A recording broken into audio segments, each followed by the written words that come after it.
Hey you guys, welcome back to the Vintage Hen and Chick. My name is Shelly, the owner and creator here, and Flippin' Frenzy is back. And this time it's a free-for-all. No theme, just pure creativity. Myself and a group of incredibly talented creatives from Sonnet's Creative Network group send each other a mystery box of random items and challenge each other to flip them into beautiful home decor. My friend Sandra from Midwest Charm sent me my box this round, and I cannot wait to show you what I made with the items. The playlist with everyone else's videos is linked in the description box below, so go check them out. Now stay with me until the very end for the big reveal because you do not want to miss it. So these are the items that Sandra from Midwest Charm sent me in my box, and she sent me some great stuff. In the video, you will see 3 of these items get a transformation. I did flip all the items, and you will see those in the final vignette at the very end of the video, so make sure you stick around for that.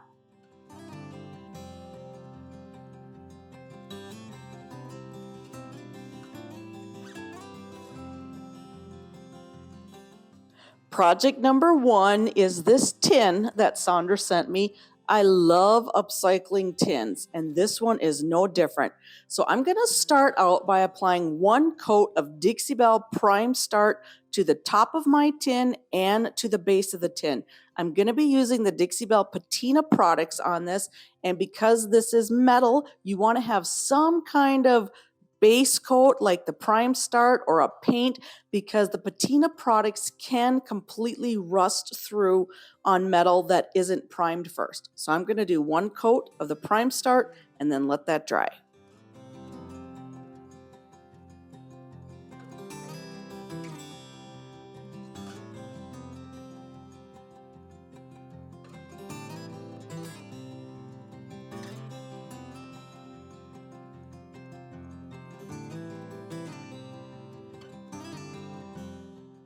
Now that my Prime Start base coat is dry, I'm going to apply 2 coats of Dixie Belle Iron Patina paint. I want my tin to look super rusty, and the iron is a perfect product to use to get that result. So I'm going to start out by applying 1 coat of the Patina paint first. I'm brushing it on, and then I'm going to kind of stipple it on, because as you know, rust kind of has a texture to it. So I like to stipple my Patina paints on to create some kind of raised areas and some texture to my projects. I'm going to do this same process for the lid of the tin and the base of the tin.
Now, how the Dixie Belle Patina products works is you apply a 2nd coat of your Patina paint, and then you mist it with your Patina spray while that 2nd coat is wet. So I'm applying my 2nd coat of the Dixie Belle Iron Patina paint, stippling it on, and then I'm going to be using the Dixie Belle Green Patina spray. So once I get the paint applied to the entire lid and the base, then I will take my green Patina spray and mist it all over that wet Patina paint below.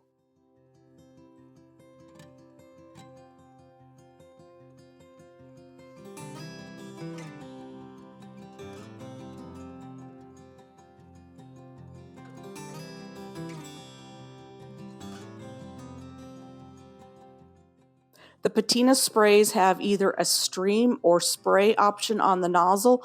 I am using the spray option on this project, and I'm just spraying it all over that wet patina paint, making sure I get all the areas covered.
I let this sit and cure overnight, and I have some beautiful rusty, crusty patina on my tin. Now, after it was dry, I did take it outside and I painted it with 2 layers of shellac, because now I'm going to be painting it with Sweet Pickin's creamy milk paint, and I want that shellac to kind of create a resist between my milk paint and my patina, because I want a lot of that beautiful rusty, crusty showing through my milk paint. So I'm going to do 2 coats of my creamy milk paint and then let that dry.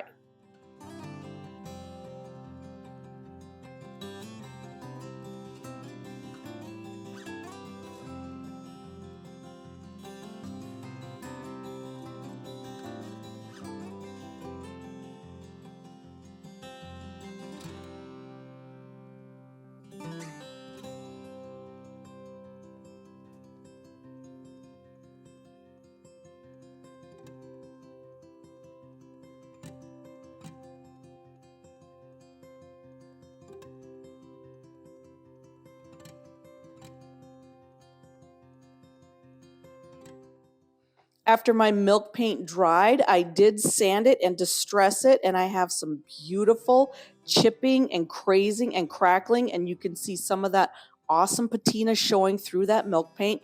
So now I'm going to decoupage an heirloom label on my tin. This is a label that I designed, and I'm going to be using the Sweet Pickin's matte top coat to apply my label. I just printed my label off on some mulberry paper, and so now I'm applying a layer of my matte top coat where the label is going to be. I'm just going to lay it down and smooth it out, work in sections, applying some of that top coat, laying the label down, smoothing it out, and then going over the entire top of the label to make sure everything is attached nicely and smoothed out, and that there are no wrinkles in my rice paper.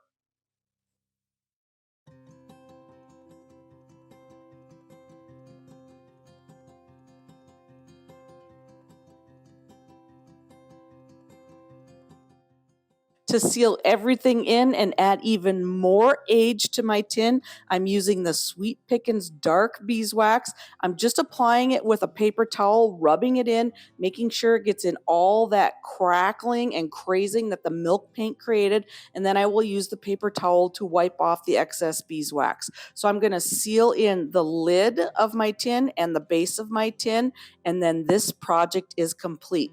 But make sure you stick around until the very end so you can see the big reveal of all the items that I flipped and the final vignette.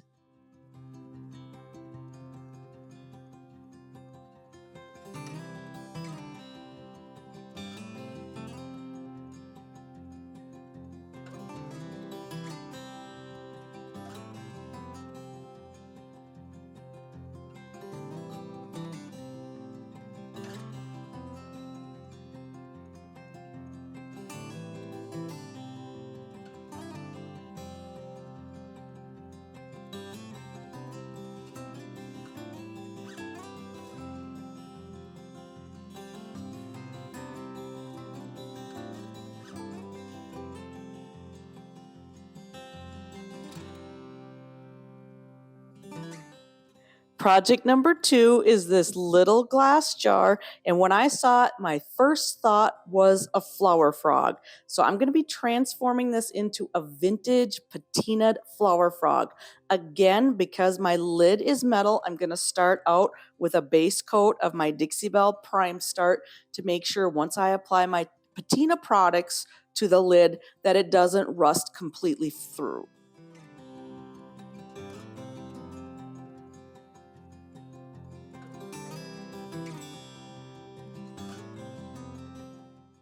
I need to prime the glass jar as well, and I'm going to be using the Dixie Belle Clear Bonding Boss. Whenever you paint something like glass, you want to make sure that your surface has a little bit of texture or tooth to it so that the paint that you're putting on it sticks to it and doesn't scratch off. So I'm just going to apply one coat of the Clear Bonding Boss to the glass jar and then let that dry.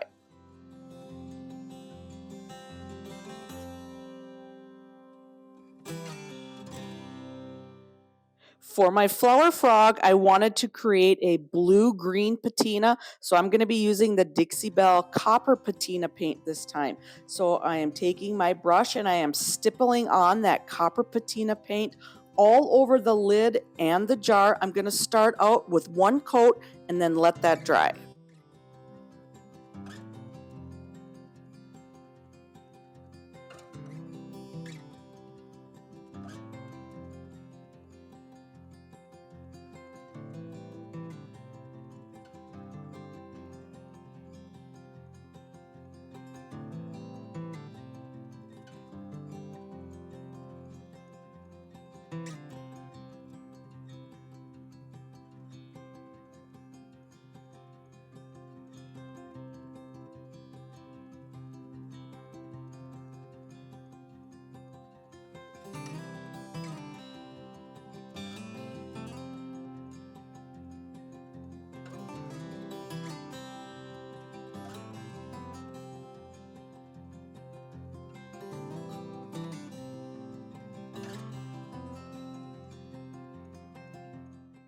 To get the blue-green effect that I'm going for, I'm going to be using the Dixie Belle Green Patina Spray. Just like with the tin, I'm going to apply the second coat of the Copper Patina paint, and while that's still wet, I will take my Green Patina Spray and mist over the lid and the jar while that Copper Patina paint is still wet. And then that's where the magic happens. So once I get the lid coated with the second coat and the jar coated with the second coat, I will take the green spray and mist everything, make sure everything is completely covered, and then let that dry.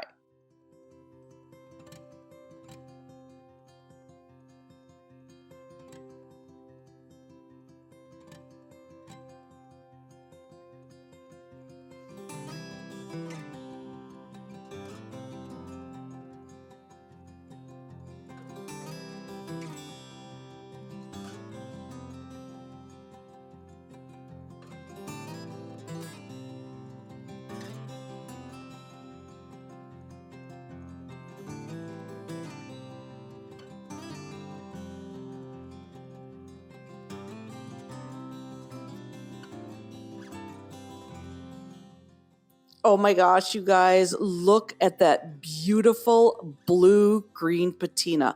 I absolutely love how this turned out. So the final step in my flower frog is to seal everything in, and I'm going to be using the Dixie Belle Clear Coat Satin. I'm going to give one even coat over the entire base of the jar and the lid of the jar, and then this project is complete.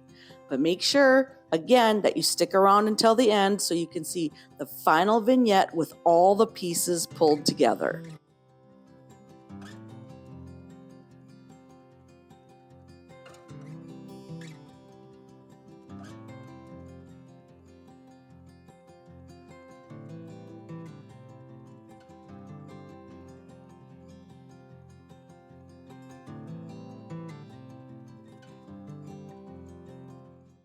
Project number 3 is this wooden treasure chest that Sandra sent me, and it's a little bit beat up, but we're going to make it look super cute. And I'm going to start out by giving it 2 coats of Dixie Belle Silk Paint in the color Tide Pool. One of the reasons why I'm using the silk paint is because it is a 3-in-1 paint, which means it has a built-in primer, paint, and top coat. So whenever you use the silk paints, you don't need to seal your projects. Plus, I'm going to be adding some transfers to this little treasure chest. And when you're using a silk paint that has the built-in top coat, the transfers were going to go on beautifully. So I'm going to do the 2 coats and then let it dry.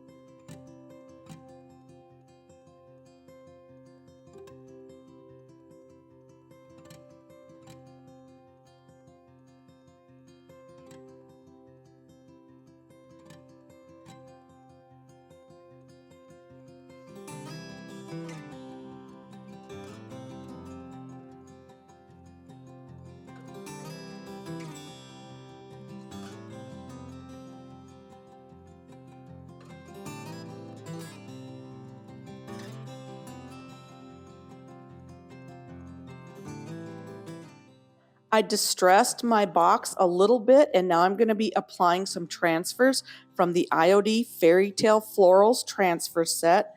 I've cut out the transfer pieces and I'm just laying them down where I want them to be. I'm using my transfer tool to rub the transfer onto my treasure chest. Once I get my transfer applied, then I will start on one end of the transfer and start peeling back that transfer vellum. As I'm peeling back that vellum, I'm going to continue to use my transfer tool to rub over that transfer to make sure everything gets nice and adhered to my project below. Once I get my transfer applied, then I'll take that transfer vellum and rub over the transfer, which is called burnishing, to make sure that there are no bubbles or wrinkles in my transfer.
Because I used a silk paint that has a built-in top coat, the only areas I need to seal in are the areas where I have my transfers applied. So I'm just going to be using the Sweet Pickins matte top coat to seal in those areas where the transfers are, and then this project is complete. Coming up is the final reveal of all the projects and the vignette that I created with everything completed.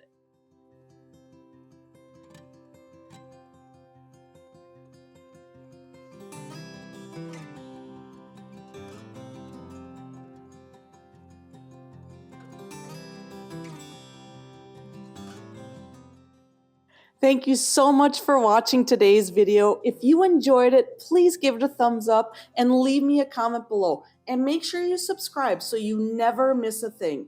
And don't forget to check out the playlist in the description box below to see all the other incredible Flippin' Frenzy free-for-all videos from my friends from Sonnet's Creative Network membership group. You are going to love what everyone made. And don't forget, all the products I used in today's video are available on my website at thevintagehenandchick.com. Link is in the description. I'll be back again next week with another fun video, so I'll see you then.